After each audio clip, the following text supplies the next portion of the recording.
मंडप रानी मंदिर में रविवार को नवरात्र पर्व नवमी पूजा और ज्वार विसर्जन के साथ संपन्न हुआ। पर्व के अंतिम दिन यज्ञ अनुष्ठान से देवी सिद्धिदात्री की पूजा की गई।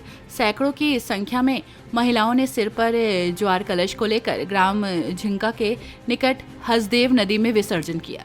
पर्वत क्षेत्र देवी की जयकारे से गूंजती रही। अनुष्ठान में शामिल होने श्रद्धालुओं की खासी भीड़ लगी। देवी के चरणों में मत्था टेककर श्रद्धालुओं ने पुण्य लाभ अर्जित किया।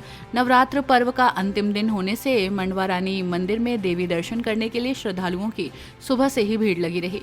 मंदिर परिसर में ज्योति ज्वारों की पूजा अनुष्ठान के साथ यज्ञ आहुति देकर सिद्धिदात्री की पूजा की गई। जिले भर में मंडवा रानी मंदिर ही एक ऐसा देवी स्थल है जहां पूजा नवरात्र की पंचमी से शुरू होकर त्रयोदशी तक चलती है। पर्व के अंतिम दिन मनोकामना ज्योति कलश प्रज्वलित कराने वाले श्रद्धालु भक्तों का सुबह से शाम तक तांता लगा रहा। देवी के चरणों में श्रद्धा से माथा टेककर भक्तों ने पुण्य लाभ अर्जित किया। दोपहर पूजा अर्चना करने के पश्चात ज्वार कलशों की विसर्जन यात्रा निकाली गई। सिर पर कलश उठाकर ज्वार विसर्जन के लिए आसपास ग्रामीण क्षेत्र की महिलाओं ने भागीदारी निभाई। ज्योति कलश के साथ कलश उठाई महिलाओं की कतार देखते ही बन रही थी। विसर्जन यात्रा के दौरान दंडवत प्रणाम कर श्रद्धालुओं ने देवी का आशीर्वाद लिया। कलमी पेड़ के नीचे बोए गए ज्वार कलश को हसदेव नदी में विसर्जन किया गया। पर्व समापन के अंतिम दिन लोगों की भीड़ को देखते हुए सुरक्षा के व्यापक इंतजाम थे। भंडारे का भी आयोजन हुआ। मंदिर में पूजा अनुष्ठान के पश्चात कन्या भोज का आयोजन हुआ, जिसमें व्रती श्रद्धालुओं की खासी तादाद में उपस्थिति रही। इसके पश्चात भोग प्रसाद का वितरण किया गया, साथ ही भंडारे का आयोजन भी हुआ। प्रतिमाओं का भी विसर्जन हुआ। मंडवा रानी पहाड़ के आसपास गांव में शारदीय नवरात्र पर्व की पंचमी से शुरू होने की परंपरा के चलते पंडालों में स्थापित प्रतिमाओं को भी त्रयोदशी के दिन विसर्जित किया गया। जवा विसर्जन के पश्चात देर रात तक प्रतिमा विसर्जन का कार्यक्रम जारी रहा। पहाड़ ऊपर मंदिर के अलावा गांव-गांव में मंडवा रानी मंदिर में नवमी पूजा की धूम रही। कोरबा से चित्रलेखा श्रीवास की रिपोर्ट।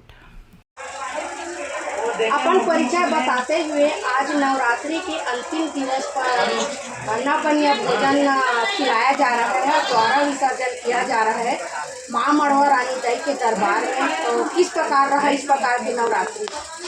माँ मड़वा रानी सेवा एवं जन कल्याण समिति द्वारा जी वर्षों से नवरात्रि पर्व का पूजा पाठ करते आ रहे हैं और प्रति वर्ष की भांति इस वर्ष भी माता मड़वा दाई की नवरात्रि पर्व मनाया जा रहा है। आज हमारा नवरात्रि पर्व 27 तारीख से प्रारंभ हुआ था पंचमी तिथि से और 13 तिथि में विसर्जन आज हो रहा है। क्योंकि नवरात्रि पर्व है हमारे यहाँ मड़वानी पहाड़ की परंपरा है कि पंचमी तिथि में प्रारंभ होकर 13 तिथि विसर्जन होता है। इसी तात्पर्य में आज के दिन विसर्जन कार्यक्रम रखा गया है। सर्वप्रथम आज हम लोगों ने हवन पूजन किया, तत्पश्चात कन्या भोजन अभी हो ही रहा है।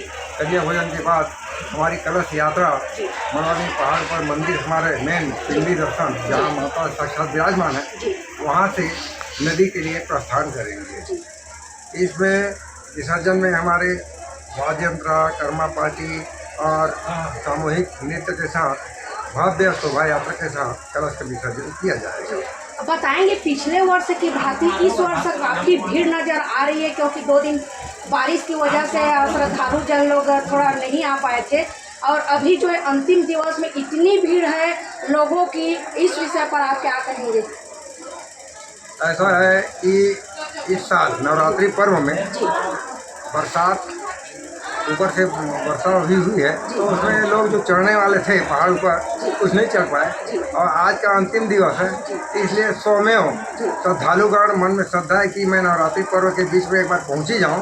इस कारण अपार भीड़ आज माता मड़वा दाई की साक्षात जो पिंडी दर्शन है उनको दर्शन करने के लिए माता गण भक्तगण श्रद्धालुगण सभी आ रहे हैं और आज तो हजारों की संख्या में माता मड़वा दाई की जो पिंडी है भव्य मंदिर के अंदर में पिंडी दर्शन है उसमें माता मड़वा दाई का दर्शन करने आ रहे हैं और दर्शन कर रहे हैं। अभी लगातार देखेंगे हमारे कैमरे में भी और CCTV कैमरा वहाँ लगी हुई है, उसमें देवी माता साक्षात विराजमान है और श्रद्धालुगण की लाइन लगातार लगी हुई है।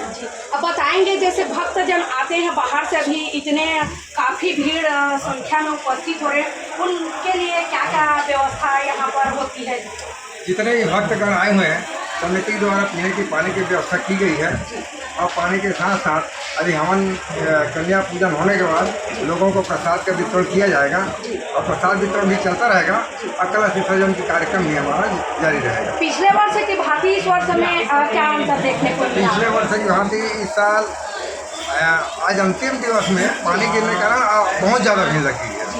और इसमें मैं ये बोलना चाहूँगा कि जो प्रशासन है, प्रशासन यहाँ की श्रद्धालुओं को ध्यान नहीं दे रहा है और उनके लिए कोई सुविधा नहीं कर रही। जो सुविधा कर रहे हैं समिति द्वारा, माँ मनोरंजन सेवा जन कल्याण समिति द्वारा किया जा रहा है और उन्हीं के द्वारा भी सप्तमी अष्टमी लगातार हम लोग भोग भंडारा का भी आयोजन किया जा रहा है। तो आपके समिति के द्वारा से शासन प्रशासन को कुछ मांग वगैरह किए हैं कि नहीं किए हैं अभी तक? माता साक्षात देवी माता जो है प्रसाद दे रही है, प्रशासन आज तक कभी अपना सहयोग दिया नहीं है।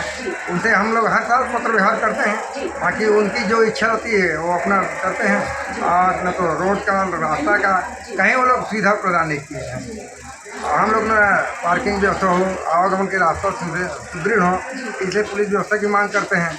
रास्ता में पार्किंग में गाड़ी आना जाना हो, इसलिए व्यवस्थित करने का प्रयास करते हैं। लेकिन उनके द्वारा इस ओर किसी प्रकार का ध्यान नहीं दिया जाता। वो लोग ड्यूटी लगे रहते हैं, कुछ लोग आते हैं और कुछ एक विशेष जगह बैठ जाते हैं और उन्हीं के डायरेक्शन में उन्हीं के सेवा करते हैं। लोगों का या श्रद्धालुओं का कोई सेवा नहीं करते। जैसे अभी हम लोग भी चलते चलते आए हैं, 5 किलोमीटर दूरी के स्थित में माँ मड़वा रानी स्थित है। तो रात के समय में होते हैं तो लाइट भी कमी नज़र आ रही है और पानी वानी की भी व्यवस्था काफ़ी श्रद्धालुओं लोग की आवश्यकता पड़ती है क्योंकि गर्मी काफ़ी होती है। तो उनके लिए कुछ व्यवस्था यहाँ नहीं हो पाती है। नहीं, समिति द्वारा तो यहाँ पीने के पानी के पर्याप्त व्यवस्था नहीं यहाँ है, लेकिन बीच में रास्ता में कुछ श्रद्धालु अपना टेंट लगाए हुए हैं और कुछ श्रद्धालु जो लगातार 2-3 सालों से अपना टेंट लगा के पानी पिलाते हैं। इसके साथ ही जैसे पहाड़ ऊपर चढ़ते तो हमारे हनुमान मंदिर है, वहाँ भी हम लोग पीने के पानी और खाना की व्यवस्था रखते हैं। जो रुक जाते हैं उनको भी खाना या भोजन की व्यवस्था करते हैं और पीने के पानी करते हैं। वहाँ स्टेबल करके सीधा पहाड़ के ऊपर आते हैं। तो बीच में जो 2 किलोमीटर के डिस्टेंस पड़ते हैं, 2-3 किलोमीटर, उन लोगों को सीधा करते हैं। रही सवाल लाइट की, तो सोलर लाइट लगी हुई है, कुछ जगह ख़राब हो गई है और कुछ जगह की चल रही है। उनसे भी आग्रह किया था तो इस दिशा में थोड़ा ध्यान दे करके ताकि राहगीर को भी ज़्यादा सुविधा हो सके। बताएंगे छत्तीसगढ़ के अलावा विदेशों से क्या मंदिर में ज्योति कलश के लिए आते हैं? विदेशों से हमारे पास इस साल नहीं आया है, लेकिन दिल्ली वाले मनोकामना ज्योति ऑनलाइन कटवाए हैं और ऑनलाइन दर्शन भी उनको हुआ है। मतलब छत्तीसगढ़ से बाहर से आए? छत्तीसगढ़, दिल्ली से भी रसीद कटवाए थे। हमारे वेबसाइट है माँ मनोरानी सेवा जन कल्याण समिति के नाम से www.मनोरानीमंदिर.com। तो उसमें वो लोग रसीद कटवाए हैं और उनको हम लोग ऑनलाइन के माध्यम से दर्शन भी करवाए हैं। बहुत लोग ऑनलाइन रसीद कटवाए हैं, जो आ नहीं पा रहे हैं वो बोलते हैं कि हमको अपना ज्योत का दर्शन कराई दीजिए। उनको फोटो खींच के या वीडियो कॉलिंग करके हमारी समिति के माध्यम से उनको दर्शन कराया जाता है। अपना परिचय बताएंगे। मेरा नाम विनोद कुमार साहू है, मैं वकालत का काम करता हूँ। ये माँ मनोरानी सेवा जन कल्याण समिति का सचिव हूँ, व्यवस्था देखता हूँ और लोगों का भरोसा के आधार पे यहाँ विभिन्न प्रकार के विकास कार्य करते आ रहे हैं। हम लोग छोटे से मंदिर को डेवलप करके भव्य मंदिर बनाए हैं और यहाँ ज्योति भवन बनाए हैं। और अभी इस साल बहुत बड़ा ज्योति भवन और भंडारा कक्ष को भी बनवाए हैं। सामने में हमारा शंकर भगवान का भोलेनाथ का मंदिर बन रहा है। माता के भगवान शंकर भगवान की कृपा रहेगी तो इस साल के अंदर में वहाँ भी मूर्ति स्थापित हो जाएगा। और सामने प्रांगण है जहाँ भोलेनाथ कृपा से माता पार्वती यहाँ बेलदार वृक्षों में आच्छादित है और मतलब शंकर भगवान के वास है। माता मनोरानी भी माता ही है और इसलिए शंकर भगवान की जो मंदिर है स्थापित किया है।